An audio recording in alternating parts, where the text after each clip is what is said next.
Hello everyone, welcome to my info platform channel, the channel of your success. Friends, आज का topic आप सभी के लिए बहुत इंपॉर्टेंट है बिकॉज ये आपके सभी कॉम्पिटिटिव एग्जाम्स के लिए है। तो फ्रेंड्स, आज हम इंडिया की बहुत सारी गवर्नमेंट स्कीम्स को कवर करेंगे। So without wasting our time, let's start the topic. Friends, ये स्कीम गवर्नमेंट द्वारा भारत में लॉन्च की गई है with the purpose of addressing the social and economic welfare of the citizens of this nation. साथ ही ये स्कीम भारतीय समाज को घेरने वाली कई सामाजिक आर्थिक समस्याओं को हल करने में बहुत महत्वपूर्ण भूमिका निभाती है और इस वजह से किसी भी संबंधित नागरिक के लिए इन स्कीम्स की जागरूकता रखना बहुत ज़रूरी है।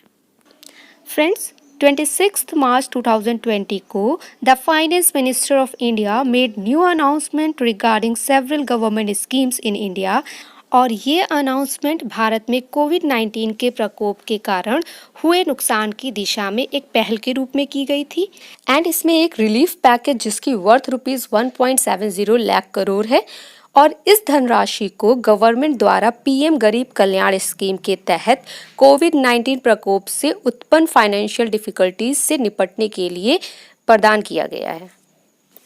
फ्रेंड्स, अब बात करते हैं उन 34 इम्पॉर्टेंट स्कीम्स की जो मोदी गवर्नमेंट द्वारा लॉन्च की गई है। तो फ्रेंड्स, आइए आपको उन 34 स्कीम से रूबरू कराते हैं। पहली स्कीम है आपकी आत्मनिर्भर भारत अभियान। सेकंड है पीएम किसान यानी प्रधानमंत्री किसान सम्मान निधि स्कीम। थर्ड है प्रधानमंत्री किसान पेंशन योजना। फोर्थ है आपकी पीएम गरीब कल्याण योजना जिसे PMGKY भी बोला जाता है। फिफ्थ है आपकी मेगा पेंशन स्कीम। सिक्स्थ है आपकी न्यू जल शक्ति मिनिस्ट्री। 7 है जनधन योजना। 8 skill India mission. 9 make in India. 10 है स्वच्छ भारत मिशन। 11th है आपकी संसद आदर्श ग्राम योजना। 12th है प्रधानमंत्री श्रम योगी मनधन योजना। 13 है बेटी बचाओ बेटी पढ़ाओ। 14 है आपकी हरिदया प्लान। 15 है पीएम मुद्रा योजना। 16 है उजाला योजना। 17 है अटल पेंशन योजना। 18 है आपकी प्राइम मिनिस्टर जीवन ज्योति बीमा योजना। 19 है आपकी प्रधानमंत्री सुरक्षा बीमा योजना। 20 है अमृत प्लान। 21 है डिजिटल इंडिया मिशन। 22 है गोल्ड मोनेटाइजेशन स्कीम। 23 है UDI।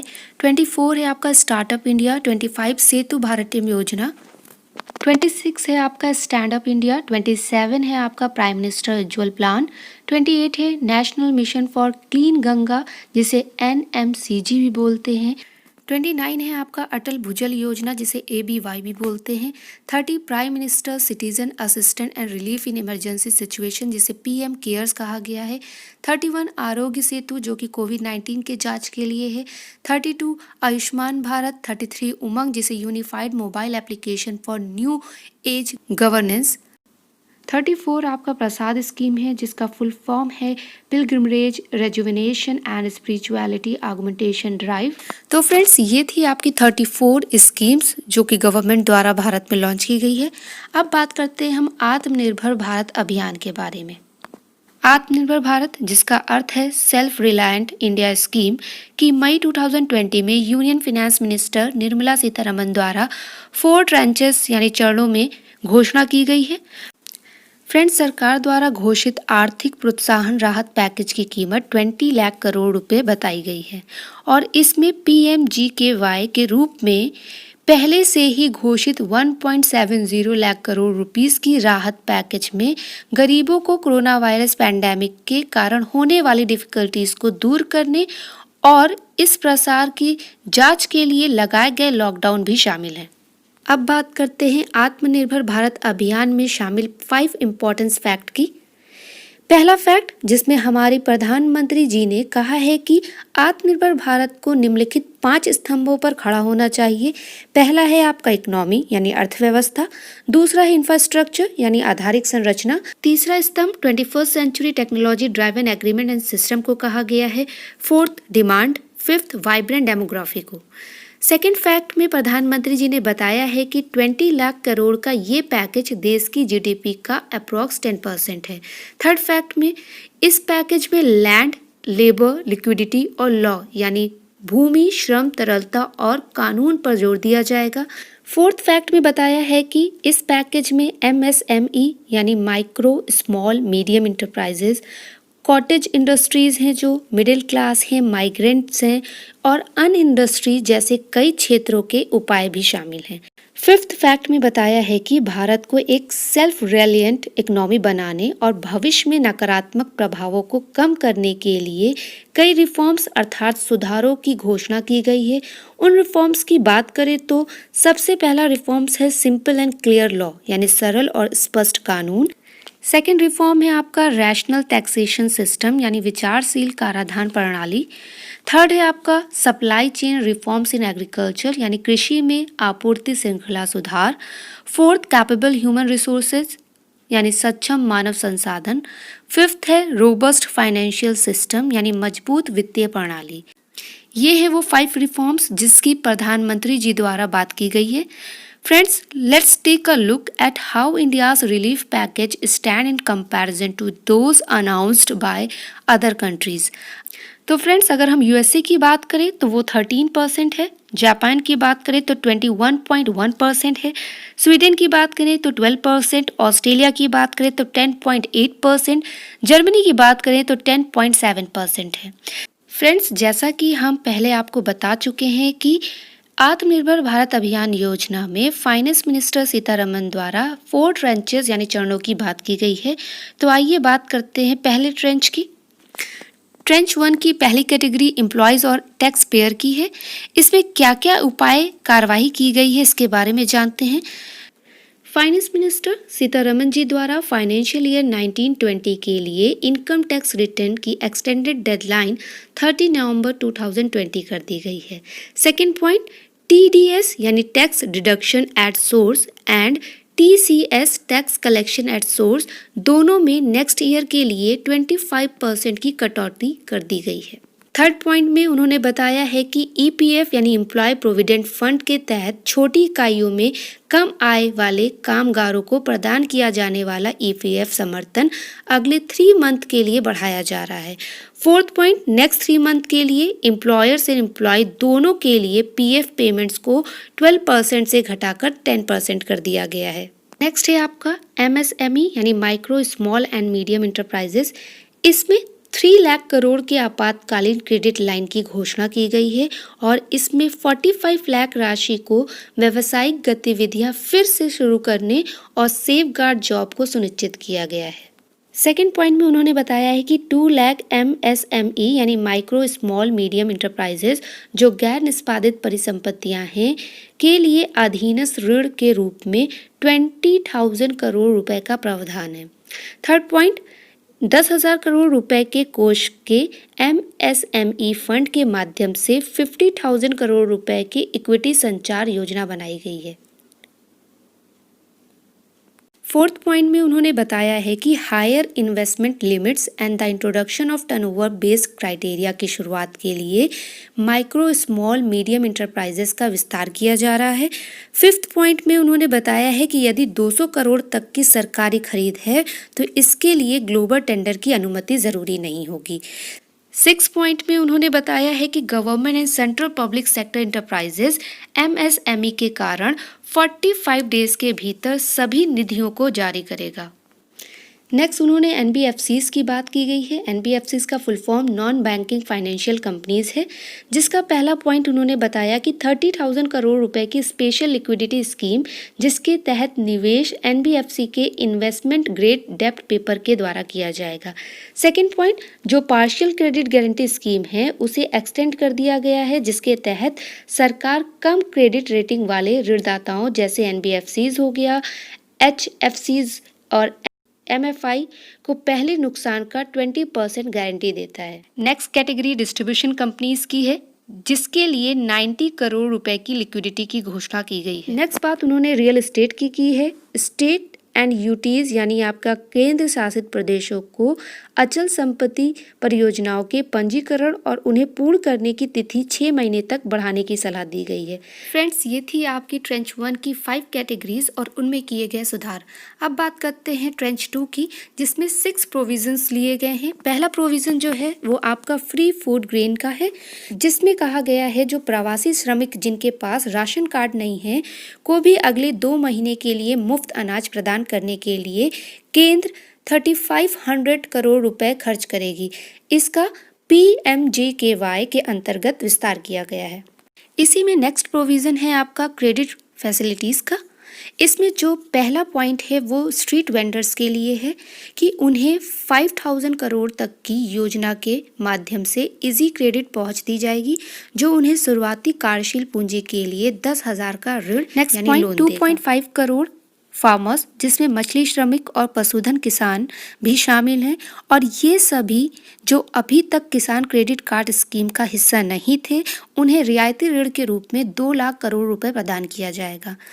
थर्ड पॉइंट में उन्होंने नाबार्ड के बारे में बात की है, यानी national bank for agriculture and rural development. फसल ऋणों के लिए ग्रामीण बैंकों को 30,000 करोड़ रुपए के अतिरिक्त पुनर्वित्त सहायता प्रदान करेगा। फ्रेंड्स, अब बात करेंगे ट्रेंच 2 के थर्ड प्रोविजन यानी सबवेंशन रिलीफ अर्थात निस्तारण राहत की। में 50,000 या उससे कम के लोन के लिए मुद्रा शिशु योजना के तहत ऋण लेने वाले छोटे व्यवसायों को अगले वर्ष के लिए 2% ब्याज उपकर राहत मिलेगी। फोर्थ प्रोविजन है आपका अफोर्डेबल रेंटल हाउसिंग अर्थात किफ़ायती किराए के आवास। इसमें पहला पॉइंट है PPP मोड के माध्यम से किराए के आवास परिसरों के निर्माण की योजना मौजूदा प्रधानमंत्री आवास योजना PMAY स्कीम के तहत शुरू की जाएगी। सेकेंड पॉइंट, जिसमें पब्लिक एंड प्राइवेट दोनों एजेंसीज को सरकारी और प्राइवेट लैंड पर किराए के आवास बनाने के लिए प्रोत्साहित किया जाएगा, जबकि मौजूदा सरकारी आवास को किराए की इकाइयों में बदल दिया जाएगा। थर्ड पॉइंट है आपका PMAY के तहत निम्न मध्यम वर्गीय आवास के लिए क्रेडिट लिंक सब्सिडी स्कीम को भी 1 वर्ष के लिए अर्थात मार्च 2021 तक बढ़ाया जाएगा। फिफ्थ प्रोविजन है one nation one ration card scheme. इसमें फ्रेंड्स अगस्त 2020 तक राशन कार्ड पोर्टेबिलिटी स्कीम के तहत 23 जुड़े राज्यों में 67 करोड़ NFSA लाभार्थियों को देश में कहीं भी किसी भी राशन की दुकान पर अपने कार्ड का उपयोग करने की अनुमति दी गई है। सिक्स्थ प्रोविजन है मनरेगा। इसमें राज्यों को निर्देशित किया गया है कि वे अपने मूल स्थानों पर लौटने वाले प्रवासी श्रमिकों को मनरेगा योजना में नामांकित करें। अब बात करते हैं ट्रेंच 3 के पहले प्रोविजन इंटर स्टेट ट्रेड की, जिसमें यह क्लियर किया गया है कि खेत वस्तुओं और ई ट्रेडिंग के अवरोध मुक्त अंतर राज्य व्यापार को अनुमति देने के लिए केंद्रीय कानून बनाने की योजना की गई है। सेकेंड पॉइंट, या किसानों को वर्तमान मंडी प्रणाली से परे आकर्षक कीमतों पर उपज बेचने की अनुमति देगा। सेकेंड प्रोविजन है आपका कॉन्ट्रैक्ट फार्मिंग का, जिसमें अनुबंध खेती की निगरानी के लिए एक सुविधाजनक कानूनी ढांचा सुनिश्चित करने की योजना है, और यह किसानों को फसल की बुआई से पहले ही सुनिश्चित बिक्री मूल्य और मात्रा प्रदान करेगा, और प्राइवेट खिलाड़ियों को भी कृषि में निवेश करने की अनुमति देता है। थर्ड प्रोविजन है डीरेगुलेटिंग प्रोड्यूस। इसमें सेंटर आवश्यक वस्तु अधिनियम 1955 में संशोधन करके अनाज, खाद्य तेल, तिलहन, दाल, प्याज और आलू सहित 6 प्रकार की कृषि उपज बिक्री को नियंत्रित करेगा। साथ ही राष्ट्रीय आपदा या अकाल या कीमतों में असाधारण उछाल के अलावा इन वस्तुओं पर स्टॉक सीमा नहीं लगाई जाएगी। साथ ही ये स्टॉक लिमिट्स प्रोसेसर और निर्यातकों पर लागू नहीं होगी। फोर्थ प्रोविजन है एग्रीकल्चर इंफ्रास्ट्रक्चर का, जिसमें फार्म गेट बुनियादी ढांचे के निर्माण और मछली श्रमिकों, पशुधन किसानों, सब्जी उत्पादकों, मधुमक्खी पालकों और संबंधित गतिविधियों की जरूरतों के लिए 1.5 लाख करोड़ रुपए का निवेश किया जाएगा। फ्रेंड्स, अब बात करेंगे ट्रेंच 4 के सेक्टर 1 की, जिसमें डिफेंस लिया गया है, जिसमें स्वदेशी रक्षा उत्पादन के लिए कुछ हथियारों और उनके प्लेटफॉर्मों के आयात पर प्रतिबंध लगाने का प्रावधान है, और घरेलू पूंजी खरीद के लिए एक अलग बजट बनाने का प्रावधान है, जिससे डिफेंस इंपोर्ट बिल को कम करने और घरेलू उत्पाद को प्रोत्साहित करने में मदद मिलेगी। फ्रेंड्स, स्वचालित मार्ग के तहत रक्षा विनिर्माण क्षेत्र में एफडीआई सीमा 49% से बढ़ाकर 74 की जाएगी। और फ्रेंड्स, ऑर्डिनेंस फैक्ट्री बोर्ड को ऑटोनॉमी, इफिशियंसी और अकाउंटेबिलिटी में सुधार के लिए शेयर मार्केट में सूचीबद्ध किया जाएगा। फ्रेंड्स, ट्रेंच 4 में जो सेकंड सेक्टर लिया गया है वो मिनरल्स का है, जिसमें कोयले पर जो गवर्नमेंट मोनोपोली है को राजस्व साझाकरण के आधार पर कॉमर्शियल माइनिंग की शुरुआत के साथ हटा दिया जाएगा। साथ ही प्राइवेट सेक्टर को 50 कोयला ब्लॉकों के लिए बोली लगाने की अनुमति होगी। साथ ही निजी खिलाड़ियों को भी एक्सप्लोरेशन एक्टिविटीज करने की अनुमति होगी। अब बात करते हैं थर्ड सेक्टर, जिसमें स्पेस लिया गया है। इसमें अंतरिक्ष में निजी भागीदारी को प्रोत्साहित किया जाएगा। साथ ही निजी खिलाड़ियों के लिए एक स्तरीय खेल का मैदान अंतरिक्ष क्षेत्र में बनाया जाएगा, जिससे उन्हें इसरो सुविधाओं का उपयोग करने और भविष्य की परियोजनाओं में अंतरिक्ष यात्रा और ग्रहों की खोज में भाग लेने की अनुमति मिलेगी। साथ ही सरकार रिमोट सेंसिंग डेटा को तकनीकी व्यवसाय को अधिक व्यापक रूप से उपलब्ध कराने के लिए भू-स्थानिक डेटा नीति को आसान बनाएगी, जिसमें सुरक्षा उपायों को रखा जाएगा। फोर्थ सेक्टर एविएशन से रिलेटेड है, जिसमें 6 और airports private public partnership mode पर नीलामी के लिए हैं, जबकि 12 एयरपोर्ट्स पर अतिरिक्त निजी निवेश आमंत्रित किया जाएगा। साथ ही हवाई क्षेत्र के प्रतिबंधों को आसान बनाने के उपायों की घोषणा की गई है, जो उड़ान को और अधिक कुशल बनाएगा। साथ ही भारत को एमआरओ हब बनाने के उद्देश्य से एमआरओ अर्थात maintenance, repair and operation tax संरचना का युक्तिकरण भी शामिल है। फिफ्थ सेक्टर आपका पावर से रिलेटेड है, जिसमें यूनियन टेरिटरीज में बिजली विभागों और वितरण कंपनियों की घोषणा की जाने वाली नई ट्रैफिक पॉलिसी के आधार पर निजीकरण किया जाएगा। सिक्स सेक्टर आपका एटॉमिक से रिलेटेड है, जिसमें PPP यानी पब्लिक प्राइवेट पार्टनरशिप मोड में रिसर्च रिएक्टर को मेडिकल आइसोटोप्स के उत्पादन के लिए स्थापित किया जाएगा। सो फ्रेंड्स, ये थी आपकी कंप्लीट इंफॉर्मेशन रिगार्डिंग आत्मनिर्भर भारत अभियान की। फ्रेंड्स, अब बात करेंगे भारत की सभी गवर्नमेंट स्कीम, उनके फुल फॉर्म, वो कब लॉन्च हुई और वो किस गवर्नमेंट मिनिस्ट्री में आती है, इसके रिगार्डिंग। तो पहली जो आपकी स्कीम है वो PMJDY यानी प्रधानमंत्री जनधन योजना, जो लॉन्च डेट है इसकी वो अगस्त 28, 2014 है और ये मिनिस्ट्री ऑफ फाइनेंस के अंतर्गत आती है। नेक्स्ट स्कीम है आपकी PMSSY, जिसका फुल फॉर्म है प्रधानमंत्री स्वास्थ्य सुरक्षा योजना। डेट ऑफ लॉन्च की बात करें तो जनवरी 22, 2015 में ये लॉन्च हुई थी और ये ministry of health and family welfare के अंतर्गत आती है। नेक्स्ट है आपकी PMMY यानी प्रधानमंत्री मुद्रा योजना। लॉन्च डेट की बात करें तो अप्रैल 8, 2015 है, जो मिनिस्ट्री ऑफ फाइनेंस के अंतर्गत आती है। नेक्स्ट PMJJBY यानी प्रधानमंत्री जीवन ज्योति बीमा योजना, जो मई 9, 2015 में लॉन्च हुई थी और ये मिनिस्ट्री ऑफ फाइनेंस के अंतर्गत आती है। नेक्स्ट है आपकी PMSBY यानी प्रधानमंत्री सुरक्षा बीमा योजना, जो मई 9, 2015 में लॉन्च हुई थी और मिनिस्ट्री ऑफ फाइनेंस के अंतर्गत आती है। नेक्स्ट है आपका APY यानी अटल पेंशन योजना, मई 9, 2015 में लॉन्च हुई थी और मिनिस्ट्री ऑफ फाइनेंस के अंतर्गत आती है। नेक्स्ट है आपका KVP यानी किसान विकास पत्र, जो मार्च 3, 2015 में लॉन्च हुई थी और ये भी मिनिस्ट्री ऑफ फाइनेंस के अंतर्गत आती है। नेक्स्ट बात करते हैं GMS यानी गोल्ड मोनेटाइजेशन स्कीम, जो कि नवंबर 4, 2015 में लॉन्च हुई थी और मिनिस्ट्री ऑफ फाइनेंस के अंतर्गत आती है। नेक्स्ट स्कीम है आपकी PMFBY यानी प्रधानमंत्री फसल बीमा योजना, जो अक्टूबर 11, 2014 में लॉन्च हुई थी और ये मिनिस्ट्री ऑफ एग्रीकल्चर के अंतर्गत आती है। नेक्स्ट है आपका PMKSY यानी प्रधानमंत्री कृषि सिंचाई योजना, जो जुलाई 1, 2015 में लॉन्च हुई थी और ये भी मिनिस्ट्री ऑफ एग्रीकल्चर के अंतर्गत आती है। नेक्स्ट है आपका DDUGJY यानी दीन दयाल उपाध्याय ग्राम ज्योति योजना, जो जुलाई 25, 2015 में लॉन्च हुई थी और मिनिस्ट्री ऑफ पावर के अंतर्गत आती है। नेक्स्ट स्कीम है आपकी RGM यानी राष्ट्रीय गोकुल मिशन, जो दिसंबर 16, 2014 में लॉन्च हुई थी और ये ministry of agriculture and farmer welfare के अंतर्गत आती है। नेक्स्ट है आपकी DI यानी डिजिटल इंडिया, जो जुलाई 1, 2015 में लॉन्च हुई थी और ये ministry of electronics and information technology के अंतर्गत आती है। नेक्स्ट है आपका SI यानी स्किल इंडिया, जो जुलाई 16, 2015 में लॉन्च हुई थी और ये ministry of skill development and entrepreneur के अंतर्गत आती है। नेक्स्ट है आपका PMKVY यानी प्रधानमंत्री कौशल विकास योजना, जो जनवरी 8 2017 में लॉन्च हुई थी और ये ministry of skill development and entrepreneur के अंतर्गत आती है। अब बात करेंगे इंडिया की उन इम्पॉर्टेंट स्कीम्स की जो एम्प्लॉयमेंट और पॉवर्टी से रिलेटेड है। तो पहली है आपकी MI यानी मेक इन इंडिया, जो सितंबर 25 2014 में लॉन्च हुई थी और ministry of commerce and industry के अंतर्गत आती है, जिसे startup India, stand up India भी कहा गया है, जो गवर्नमेंट ऑफ इंडिया से रिलेटेड है। नेक्स्ट है आपका PMGKY यानी प्रधानमंत्री गरीब कल्याण योजना, जो दिसंबर 16 2016 में लॉन्च हुई थी और ये मिनिस्ट्री ऑफ फाइनेंस के अंतर्गत आती है। फ्रेंड्स, अब बात करेंगे भारत की उन इम्पॉर्टेंट स्कीम्स की जो हेल्थ और सैनिटेशन से रिलेटेड है। तो पहली स्कीम है आपकी SBA, जो स्वच्छ भारत अभियान है, जो 2 अक्टूबर 2014 को लॉन्च हुई थी और ये ministry of housing and urban affairs के अंतर्गत आती है। नेक्स्ट आपकी स्कीम है NG यानी नमामि गंगे, जो जुलाई 10 2014 को लॉन्च हुई थी और ये मिनिस्ट्री ऑफ वाटर रिसोर्सेज के अंतर्गत आती है। नेक्स्ट है आपका NBS यानी नेशनल बाल स्वच्छता, जो नवंबर 10 2014 को लॉन्च हुई थी और ये ministry of women and child development के अंतर्गत आती है।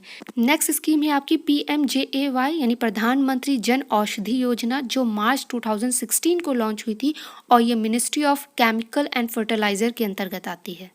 फ्रेंड्स, अब बात करेंगे भारत सरकार द्वारा अनगवर्नमेंट स्कीम्स की, जिसमें पहली स्कीम है आपकी BBBPY यानी बेटी बचाओ बेटी पढ़ाओ योजना, जो जनवरी 22 2015 में लॉन्च हुई थी और ये ministry of women and child development के अंतर्गत आती है। नेक्स्ट स्कीम है आपकी PDU-SJY यानी पंडित दीनदयाल उपाध्याय सर्वमेव जयते योजना, जो अक्टूबर 16 2014 को लॉन्च हुई थी और ये ministry of labour and employment के अंतर्गत आती है।